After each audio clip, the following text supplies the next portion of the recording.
Hey guys, it's Targon here doing a Raid Shadow Legends video, and today we're going to do a champion spotlight. I'm going to talk about a champion that I can guarantee you're going to be able to get. He is super helpful early game and even into the late game, potentially really even end game. I think that there are some places where you can use him, and he's such an easy champion to get. And I slept on him for a long time because I thought he's an uncommon champion, guys. Like, how good can he be, right? Arminger is an amazing champion. He's better than a lot of epics. Probably more useful than some legendaries.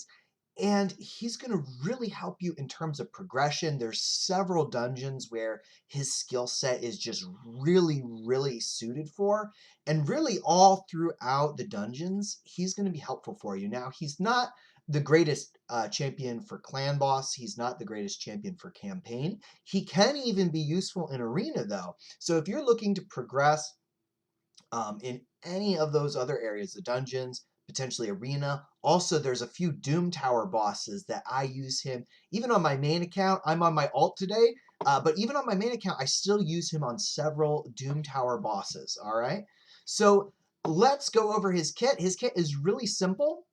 And the other cool thing is early game, he is really easy to get duplicates of. You just look on the market, buy all the duplicates you see, save all the duplicates that you pull from mystery shards, and it's very easy to just use his duplicates to max out his skills. So his A1, this is a really fantastic A1, guys. Like if I pulled a legendary champion and this was their A1, I'd be okay with that.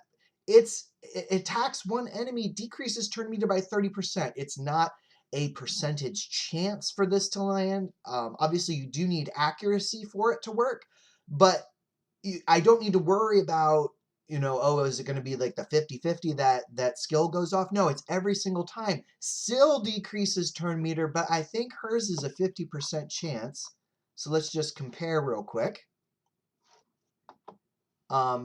It lands a decreased speed. It has a 20% chance, 40 when booked, of putting decreased speed, and has a 50% chance when booked of decreasing the turn meter by 15%. 15%, 50% chance for a 15% turn meter reduction versus 100% chance for a 30% turn meter reduction. All right. Arminger's A1 is really in many ways better than Sill's A1. Now, Sill, I think, does hit a little bit harder on her A1. I haven't done a damage test with it. She also puts the decreased speed. So, overall, would I rather have Sill's in a lot of situations? Yeah, just for the decreased speed, especially with the new dungeon that's out. But really, having the 30% turn meter reduction is amazing. And then we've also got this A2 is amazing as well. Attacks one enemy. Enemies killed by this skill cannot be revived, and the damage is based on his defense and enemy max HP. This is huge, guys. If you've seen some of my other videos, like the spider videos, for example, some of the Doom Tower videos, enemy max HP, skills that scale the damage from enemy max HP are so valuable, and there's only a handful of champions in game that have this, and the only one that's not a legendary besides Arminger is Coldheart. And Coldheart is void, so it can be difficult to get her. It's not super difficult, but like on this account, it took me, I think, over a year before I got my first Coldheart. So having Arminger really helps because he can decrease turn meter and he can do damage based on enemy max HP. Now, he does not hit as hard as Coldheart or some of the other champions that have enemy max HP, but unlike Coldheart, he is actually a lot easier to keep alive because both of his attacks base off of defense. So that means you load him up on defense makes him more survivable versus Coldheart. She has really low defense.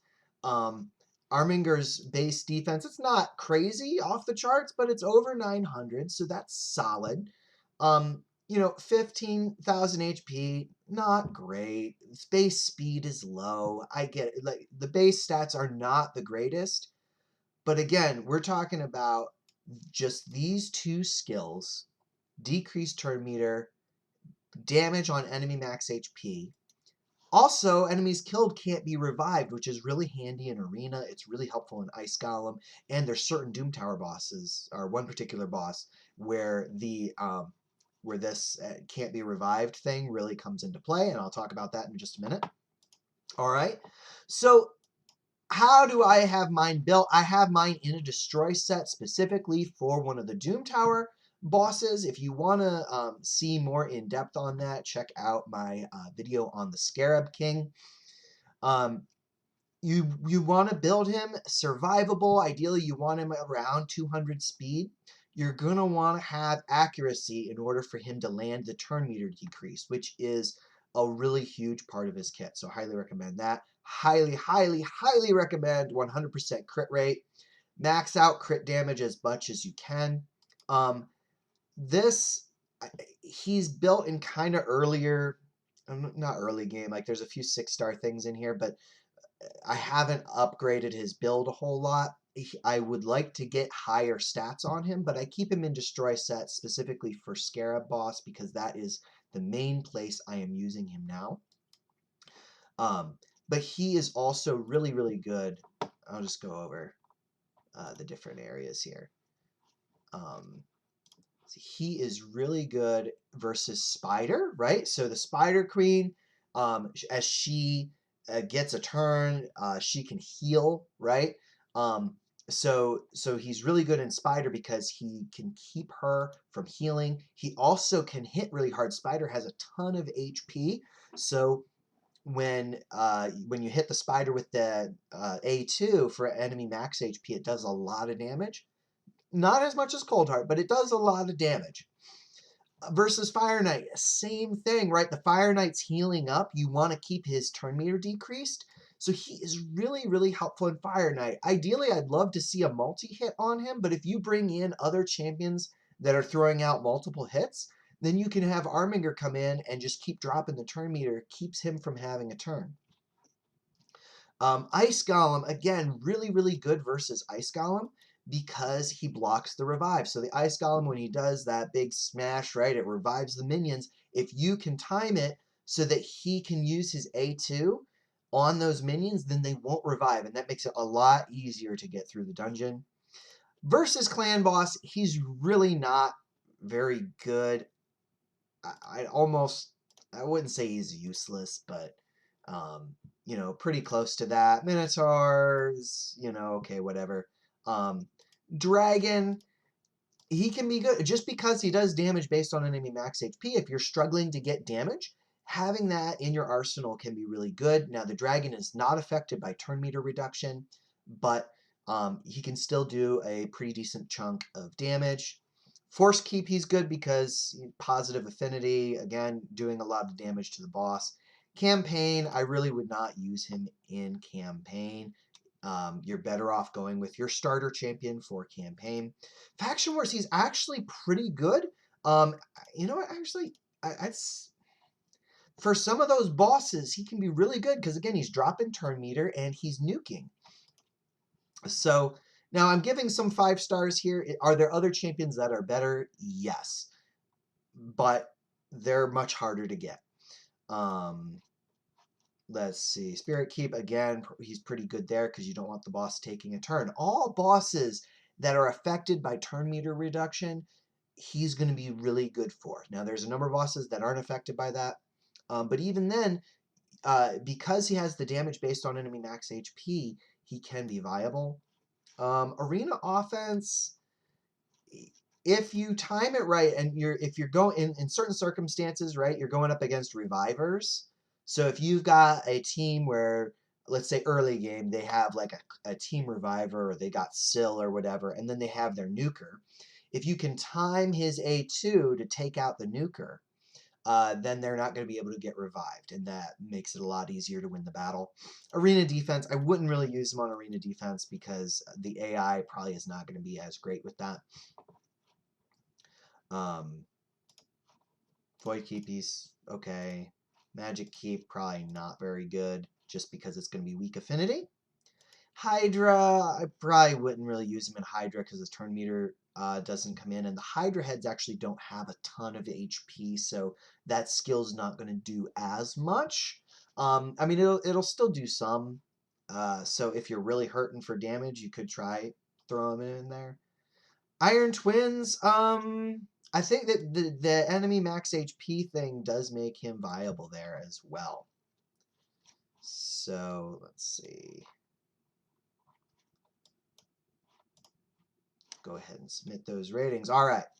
So in terms of progression, he's going to be really, really helpful for you. So let's take him for a quick spin in Spider. So Spider is one that's really hard early game because it's hard to get the champions that have the turn meter reduction.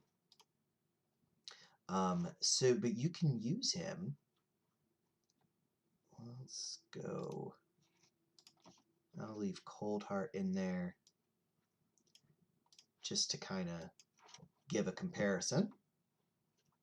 So I'm using an HP burn strategy here. If you don't have HP burn, you don't need to use the HP burn strategy. Check out my video on how to beat Spider 20. You can do this with a team of Armingers, okay? All right, so there's no decreased defense on here, but let's just see how much damage he's going to do here. All right, 150. Not great, but it's not terrible either. And again, if you get drop defense, then it's going to be doing a lot more. So to compare, Cold Heart does about 500,000. So Cold Heart does a lot more damage, and her nuke will take the turn meter down all the way. But here's the thing, Arminger is dropping turn meter every time he uses his A1. So whereas Cold Heart drops 100% of the turn meter every 4 turns, every other turn Arminger is going to be dropping turn meter, or you could just have him, I think the AI actually will have him automatically just be using the A1 unless the turn meter is low. Which is probably the best way to go, especially if you're using HP burn strategy, because the main thing is you just don't want the boss taking a turn. And I think she is going to get a turn here real quick. And unfortunately, my guy decided he was going to use his HP burn. See there, he does the lay to rest again. So it's not a ton of damage, but it is substantial. And again, because he just keeps dropping turn meter, it really helps out with the Spider. Now, if I didn't have the HP burn on here, this would be taking a lot longer. But what you can do is in place of HP burn, you bring in someone maybe like Stagnite who can put the drop defense on, and then you know, his nuke is going to do a bit more damage. And if you bring a couple of them in, then they're alternating. They're like dropping turn meter nuke, drop turn meter nuke. And if you have some way to crowd control the spiderlings, like a stun, Miscreated Monster is great for that. Syl can also be helpful in that regard. Then you're going to have a way to keep the spiderlings from killing everybody. I use Duchess. You don't have to use Duchess. You can find someone else who's a good tank for this.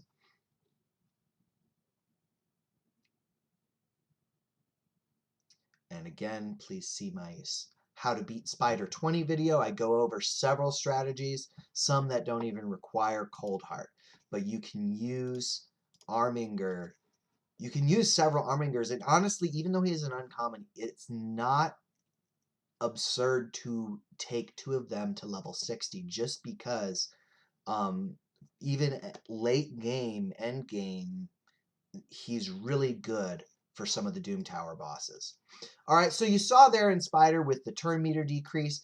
I'm not going to take him into Ice Golem right now just because it'll take a while, and it can be hard to time him taking out the minions.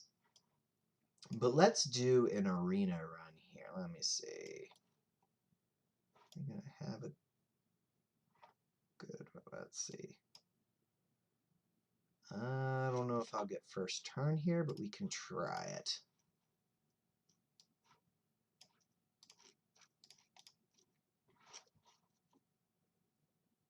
And nobody on this team is going to be reviving, though, so probably not really the team to bring him in on.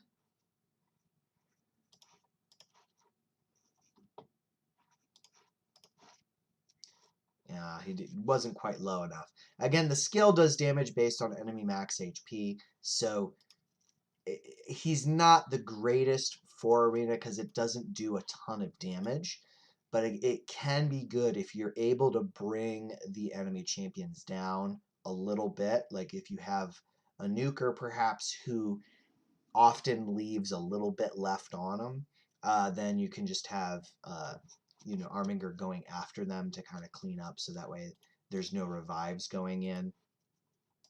But he did over 9,000 damage there, so that is usable. It's just not ideal. Usually for a single target nuker, you're looking for a little bit more. There we go. So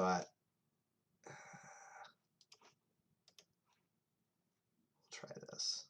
So this way he's going to block the revive. So even though they have a revive champion in here, he's not going to be able to bring him back up.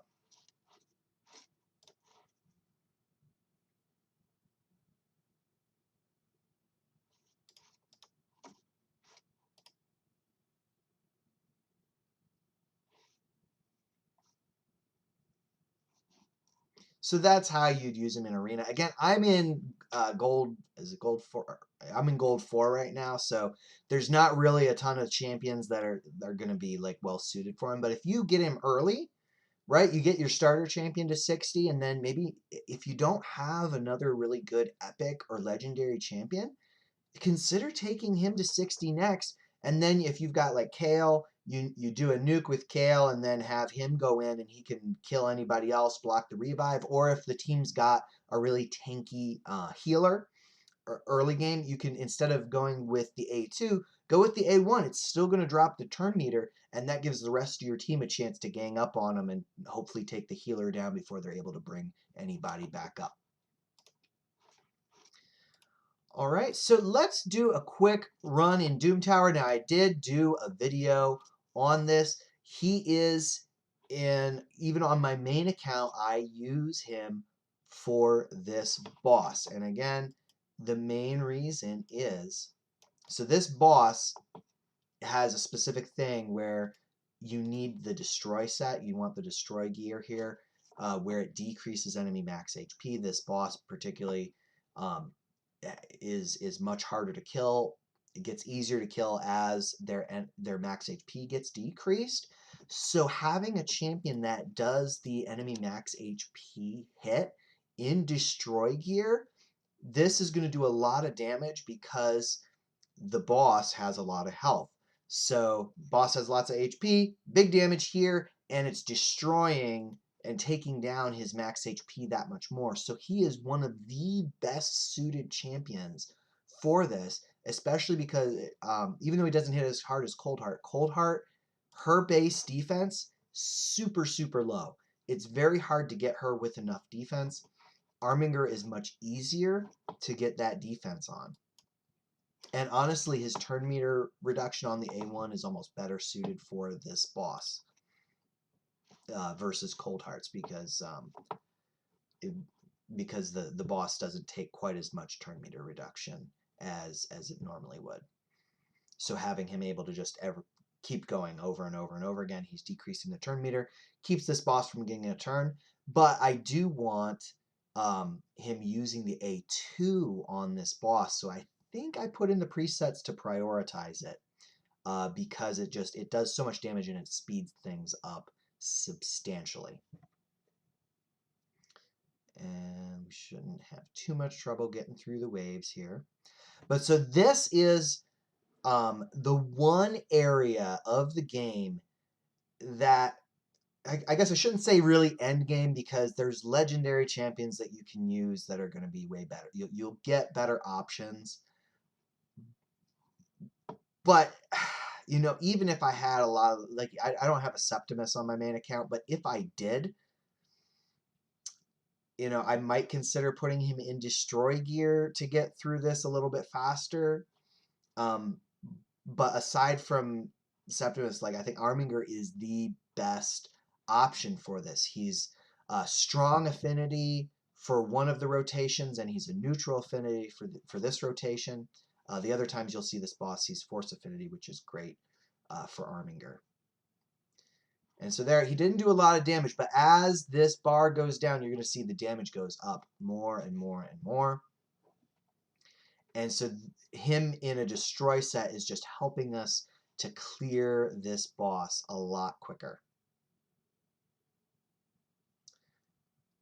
I might have forgotten to adjust somebody's gear here because we're supposed to all have shield sets. I guess we do.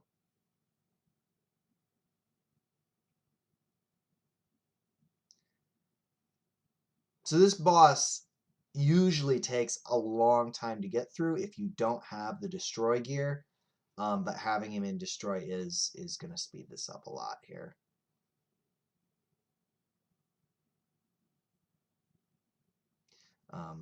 You know, the challenge is he's getting provoked, so he's not using his nuke as often, unfortunately. He keeps getting provoked. Because if he's doing his nuke, then he's doing a lot more damage. So for this boss, you know, it can be good to bring in somebody that's blocking the debuffs.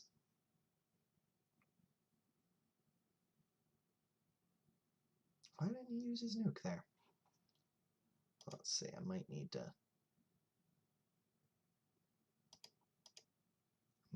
manually, I don't know if he's, oh, there, he did use it there. So there you see, like, almost 4,000 damage, and again, as this continues to go down, he's going to do even more.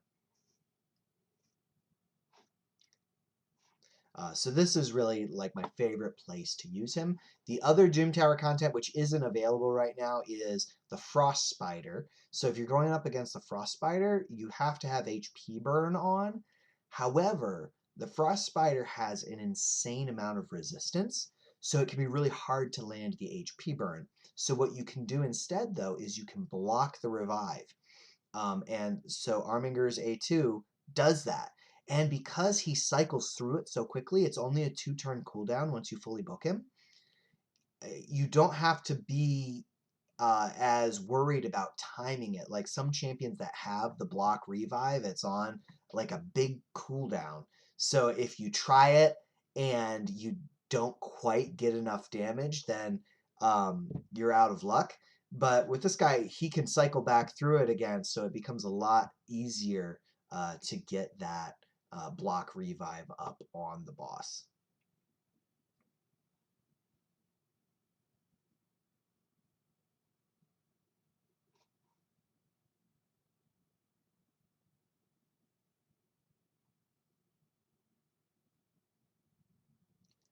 Come on. Almost got him down. And you see the damage numbers just keep going up and up. So this is one of those bosses that actually gets easier as you go through.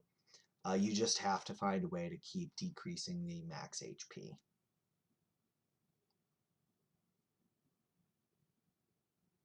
Ta-da! Great.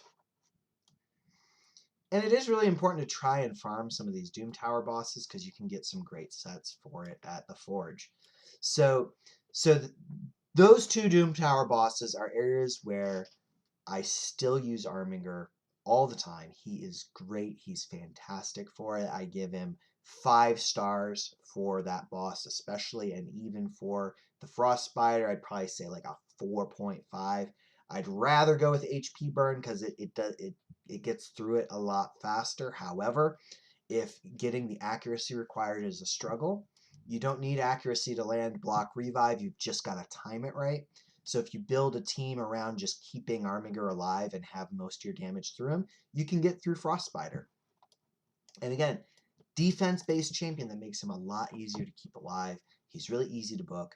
So if you're early game and you're trying to get through content, especially the dungeons, especially Ice Golem, Fire Knight, and Spider, I highly recommend using Arminger. Now, if you've got a few epics or a few legendaries that you want to level in front of him, that's fine. That's totally understandable. Like if I had Syl, definitely I'd be taking Syl to 60 over him. Tyrell, Stag Knight, Cold Heart, potentially Apothecary, you might get more overall use out of.